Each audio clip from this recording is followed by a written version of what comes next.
इमाम बिश्र बिन हाफी रहमतुल्लाह अलैह से पूछा गया कि कुछ लोग ऐसे हैं जो रमजान में बहुत मेहनत करते हैं नेकी के मामले में, बाद के दिनों में नहीं करते।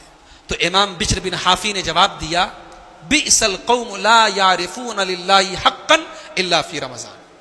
कहा कि बड़े बुरे हैं वो लोग जो अल्लाह को सिर्फ एक महीने के लिए पहचानते।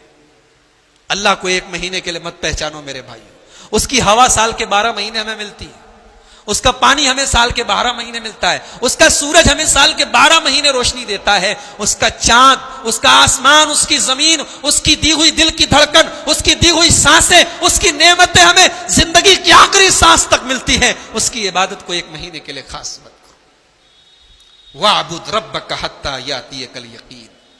और याद रखो, अगर रमजान के बाद भी नेकियों की तड़प है दिल के अंदर, रमजान के बाद भी कुरान की तिलावत का शौक है दिल के अंदर, रमजान के बाद भी कभी कभी नफिल रोजा रखने का शौक है, इसका मतलब कि आपकी रमजान की इबादत कबूल हो गई।